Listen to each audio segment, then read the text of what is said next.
Vamos lá. Então a gente vai explicar aqui o experimento 2. Aqui está o roteiro. O primeiro problema era para falar sobre o controle de um trocador de calor. Aí, no item A, a gente tinha que fazer um controle em malha aberta e calcular essa abertura U, que assegurava o valor de 3 graus em regime permanente. Aí, comenta aí, Bruno, sobre como é que a gente calcula o U. Daí eu já Volta no roteiro lá. vamos aqui. Beleza. A resposta em regime permanente normalizada vai dar 5 pela expressão do ΔM sobre o U. Então, você precisa que o valor de U, precisa de um valor de U que multiplicado pela essa resposta normalizada seja 3. Que no caso vai ser 3 dividido por 5, que vai dar 0,6. E é só isso. Beleza. Então, com isso a gente tem o valor de U. Aí aqui a gente observa que essa é a resposta ao degrau, ele começa em 0, vai até 3, que é o que a gente deseja. Ele estabiliza em 5 segundos e não tem nem sobressinal, nem nenhum problema aqui. Ele é só vai crescendo ao longo do tempo. E aí fecha o item A. No item B é pedido para a gente fazer um controle malha fechada, do tipo on-off. Então a gente tem aqui o nosso esquema, um esquemático de blocos que a gente montou no MATLAB. Tem esse bloco do relay para poder fazer esse sistema on-off funcionar. Então, quando eu chegasse a temperatura de 3,1 graus, ele desligasse essa chavinha.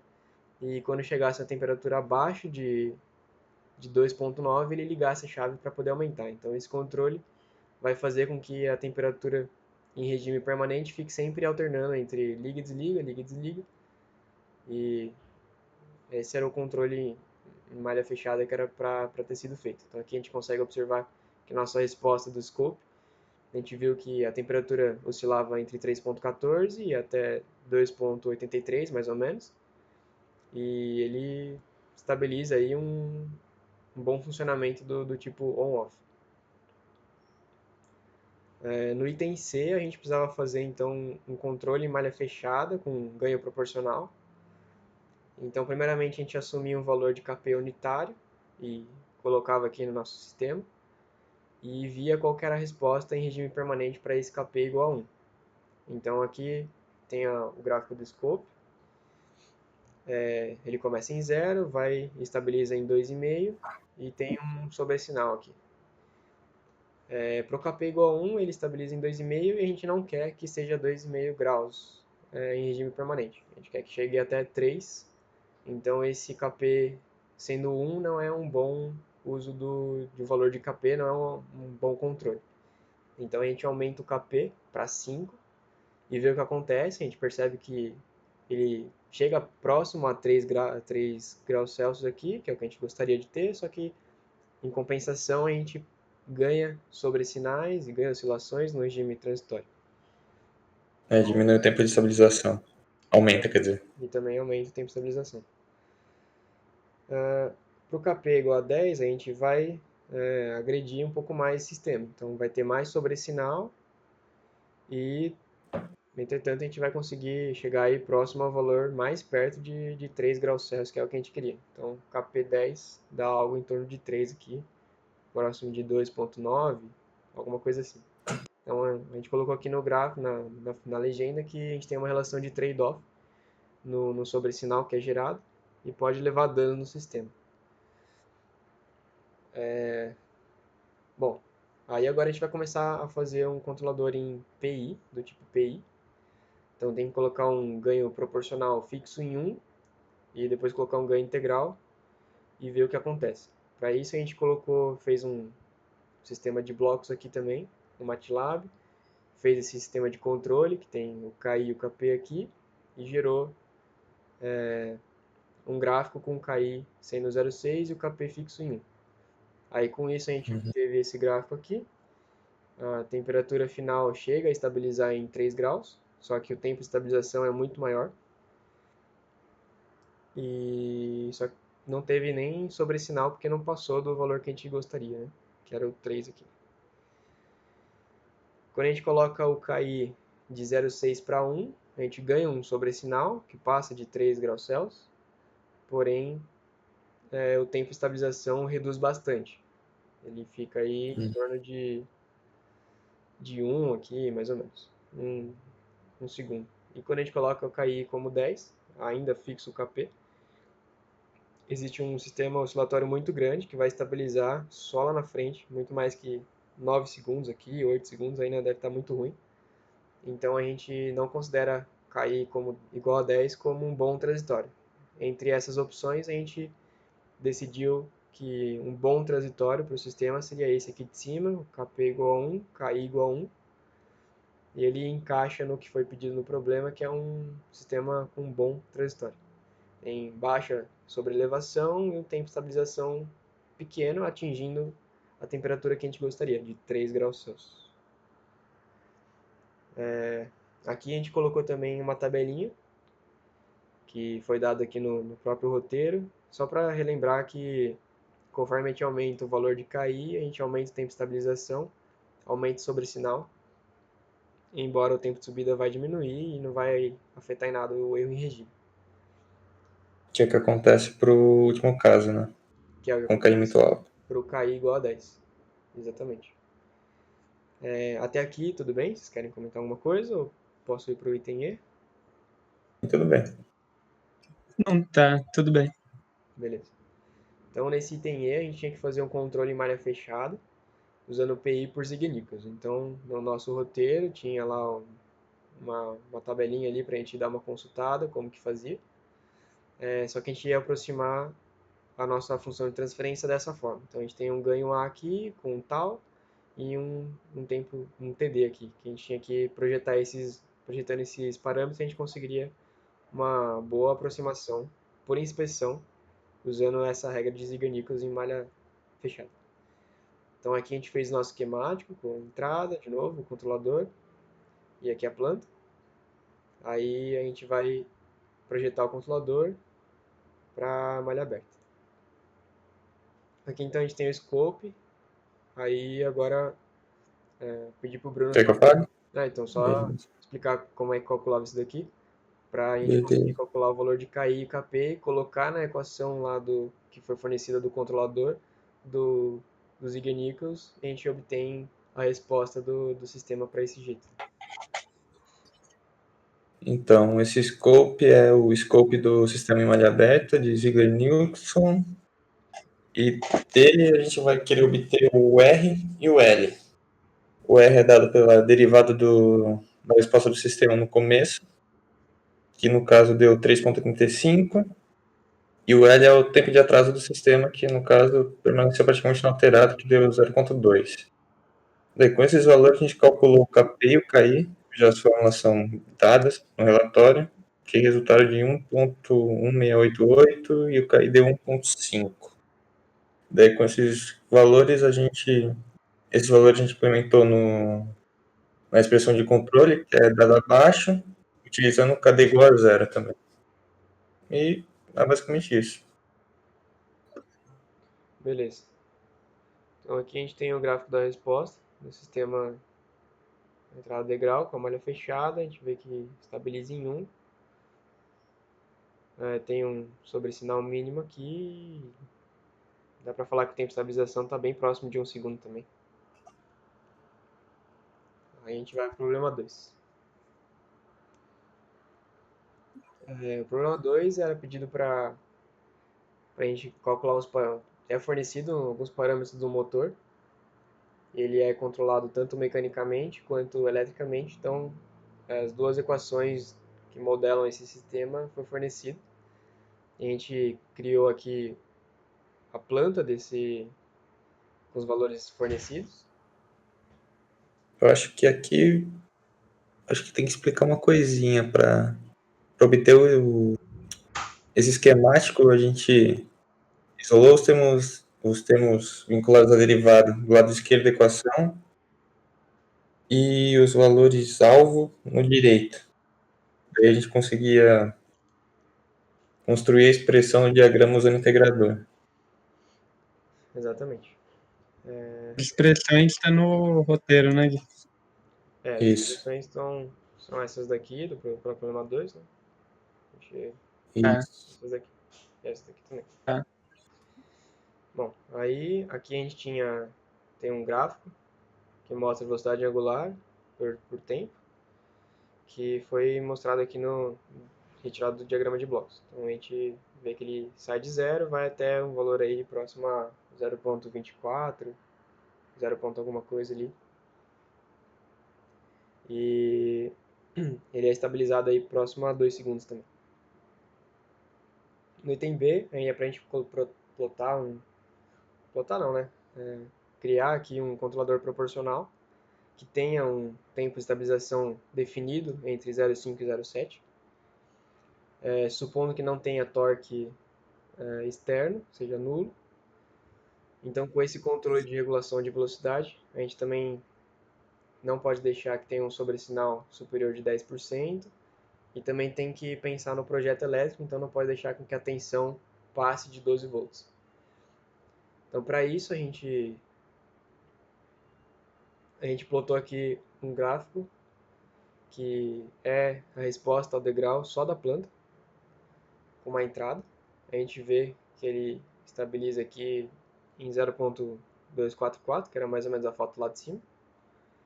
E o tempo de estabilização dele está em 2.7 segundos. Que isso aqui é ruim, não é o que a gente gostaria, que o projeto não está dentro do que foi especificado pelo projeto. Então, a gente vai colocar um KP, um controlador, com KP igual a 2, e ver o que acontece, para ver se melhora, se piora, o que acontece, para ver se a gente consegue controlar um pouco mais. Então,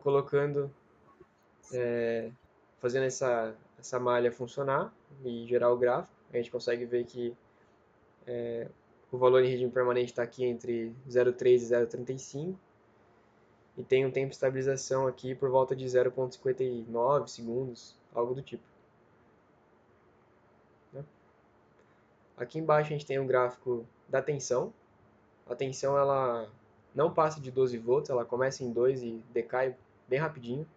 Em menos que 0,5 segundos ela vai para próximo aí valor de 1,35 volts. Então a gente não tem necessidade de reprojetar ou tomar outros cuidados, porque está bem longe da margem que a gente tem de 12 volts que a gente pode fornecer de tensão no projeto.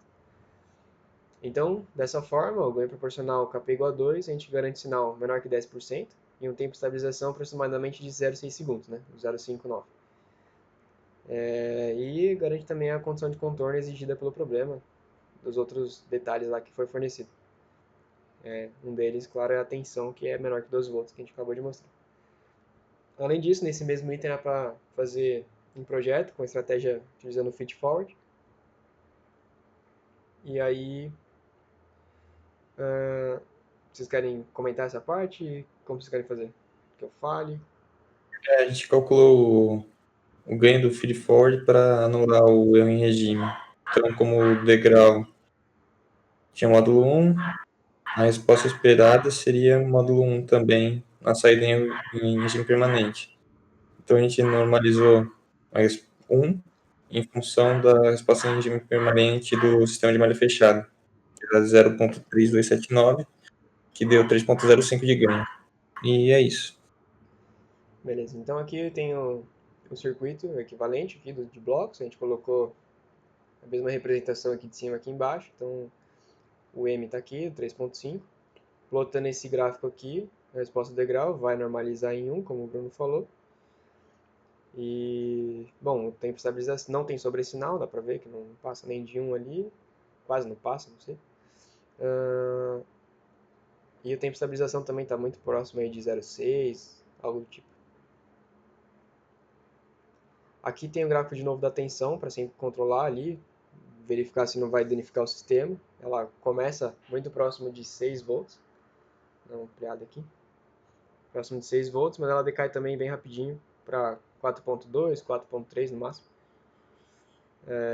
Então tá num valor bem dentro da margem que a gente tem para poder utilizar. Então aqui para projetar ao projetar um controlador com ganho proporcional, obtivemos para um tempo de estabilização especificado uma tensão de 2 volts. Em seguida, um controlador do tipo feed forward, obtivemos uma tensão de 3 volts.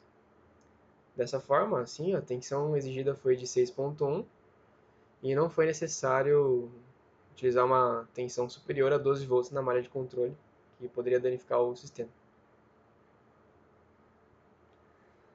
Nessa parte aqui de baixo, no item C, era para projetar um controlador do tipo proporcional integral, que também tem um tempo de estabilização entre 0,5 e 0,7, um sobressinal máximo de 10%, e daí foi dada uma dica aqui, a gente acatou ela e acabou gerando esse gráfico aqui. Esse gráfico de baixo, ele mostra a resposta ao sistema degrau, que tem sobressinal menor que 10%, atingindo todas as especificações aqui de cima, e o tempo de estabilização está em 0,523. Aqui embaixo o gráfico da tensão de novo, para controlar. A gente vê que ela tem um pico aqui 5,7 mais ou menos, mas ela volta a trabalhar em 4,1, 4,2 e estabiliza aqui em 1,5 segundos também, está bem tranquilo.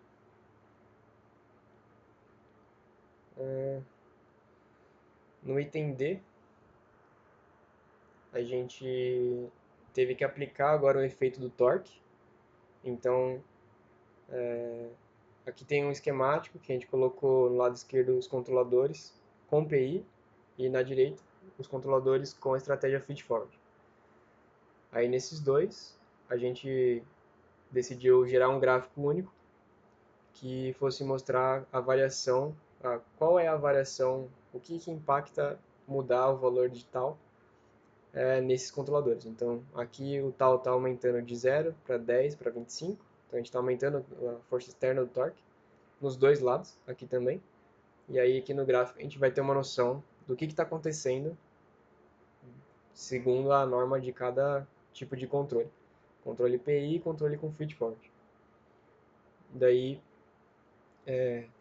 o Gustavo aqui explica pra gente o que está acontecendo no gráfico. É bem tranquilo aqui. Então, a gente separou, né, o que era aplicado pelo que tinha o torque externo e o que tinha o feed forward ali. Aí as linhas, tá na legenda da imagem, linha amarelo e azul e laranja, né? Teve o caso o PI, esse no caso, né? O Tem feed-forward são o PI. Isso. E aí, quando tem um torque externo, como o sistema reage? Ele volta ali pro tempo de. Ele volta ali pro zero ali, né? E no caso do Phil Ford, ele não quer exatamente essa parte. Aqui, na verdade, o controle está sempre com regime permanente para chegar no valor 1. Ele está muito próximo de zero porque a escala aqui tá muito grande. Mas então é importante nesse gráfico aqui só perceber que quando a gente usa o controle PI e aplica um torque externo, conforme o tempo vai passando aqui, ele sempre consegue controlar o sistema para que consiga funcionar no regime permanente com o valor de 1. Então, mesmo que demore mais, essa linha amarela, o torque externo é zero, então ela continua aqui controlada no regime permanente em 1. Na linha azul, a gente tem um torque de 10 e ela demora um pouco mais para ser controlada e voltar até 1, tanto que ela passa de 10 segundos.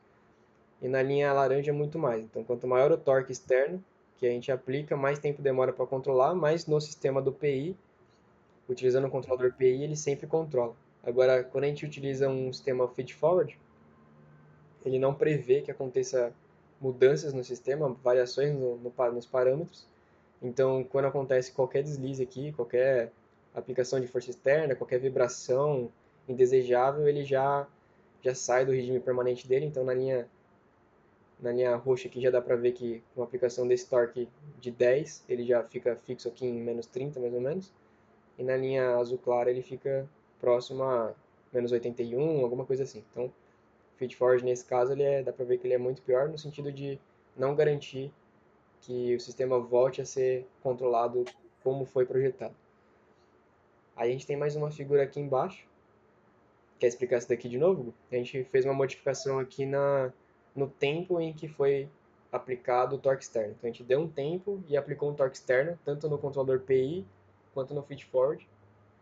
Aí vou continuar explicando.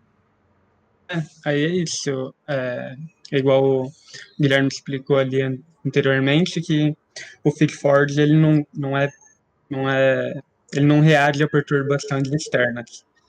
Já, já o outro já consegue voltar o sistema para o estado inicial, né?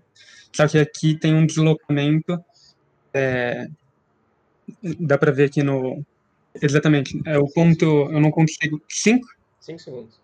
Então, tem por 5 segundos que ocorre a mesma perturbação anterior ali do gráfico acima, só que agora num tempo deslocado. E o fenômeno é o mesmo, só que num tempo diferente.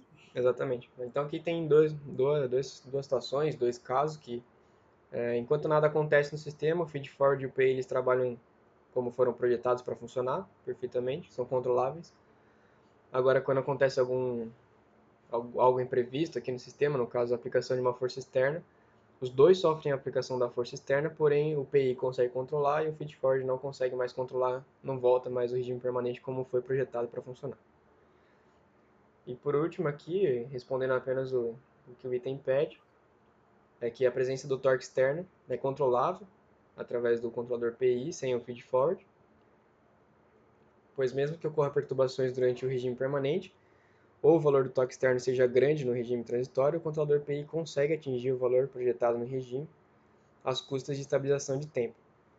Entretanto, o controlador com feed-forward não prevê que ocorram, como eu tinha comentado, não prevê perturbações ou variação nos parâmetros aí, e isso tira a robustez do próprio controlador do sistema.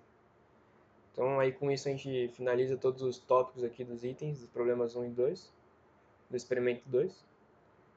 E eu acho que fica por isso. Tem algum outro item que a gente passou muito rápido, que era bom voltar? Algum comentário, observação que a gente Acho que pode não. passar? Tá bom. Também acho. Beleza, então. Então, vou parar de gravar aqui. Espero que tenha dado certo. Vamos ver.